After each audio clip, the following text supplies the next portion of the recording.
أعوذ بالله من الشيطان الرجيم بسم الله الرحمن الرحيم Assalamu alaikum wa rahmatullahi wa barakatuh. Welcome to the journey towards the holy month of Ramadan podcast. In this podcast, we shall go through different concepts that would help us grow as a human being and create a genuine bond and relationship between us and Allah subhanahu wa ta'ala. And this concept can be the foundation on how to achieve the most in the holy month of Ramadan. Welcome to this podcast, and this is your host Suhail Saleh.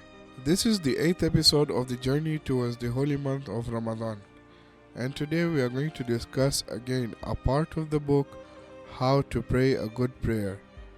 This book is available right now in Dar es Salaam and other places as well. For all those who need this book, How to Pray a Good Prayer by Ali Raza Panahian, can get this book through Amazon.com. For users in Tanzania and Dar es Salaam, they can contact the number or the admin on WhatsApp, Instagram or YouTube by commenting them or messaging them.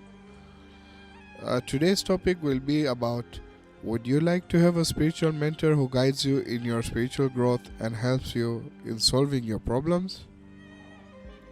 A true story. There was an engineer who was a land developer. His job was constructing and selling buildings. He had constructed 100 buildings, but because of much debt, his economic situation was bad. His creditors were prosecuting him and had obtained an order for him to be arrested. He went to the home of one of the mystics or scholars, discussed his problem, and said, "Since I am afraid of my creditors, I can't go home. I will hide myself so that no one can find me." That great mystic paused, looked in the special way that some mystics can, and said, "Go and satisfy your sister." The brother or the engineer says, "My sister is satisfied." "No, she is not." The engineer thought a little and said, "Yes, when our father passed away, we inherited from him 1,500 tomans was her share. I just remember that I haven't paid her share."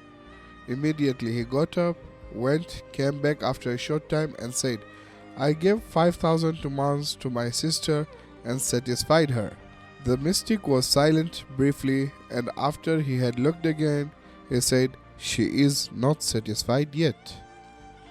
Does your sister have a house?"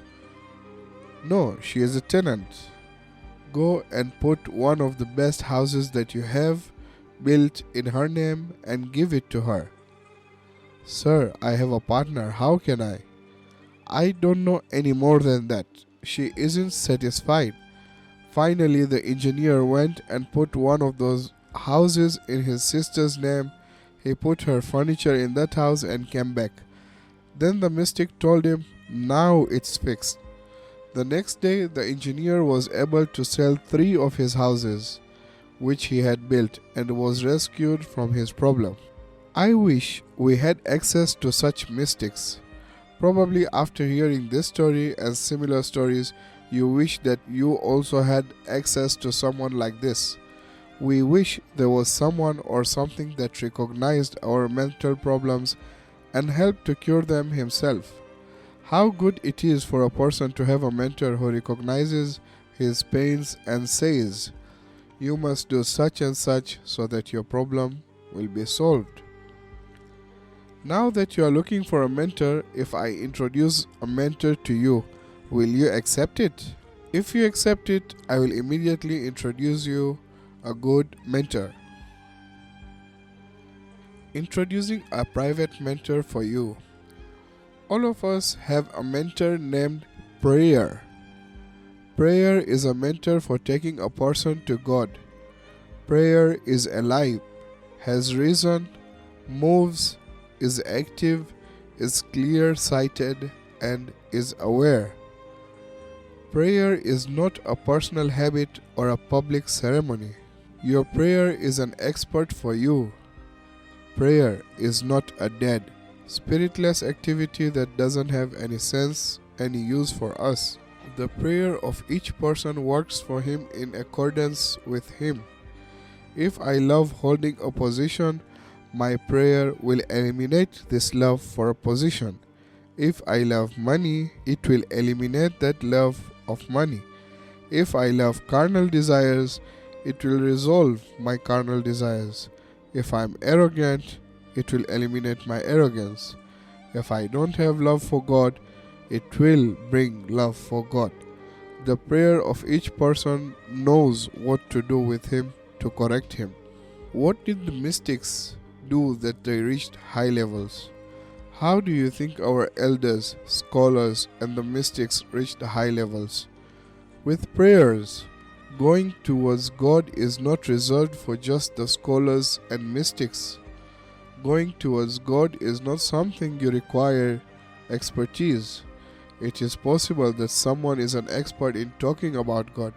It is also possible that some people are expert in religious knowledge, but going towards God doesn't need a special expertise. A prayer itself is a person's mentor. Question: so we don't need a mentor? There is a famous saying which says, "Don't travel on this path without a mentor. It is dark. Be afraid of the dangers of being alone."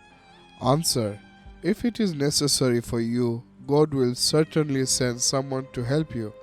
For the beginning of the way, the general awareness the most of you have is enough.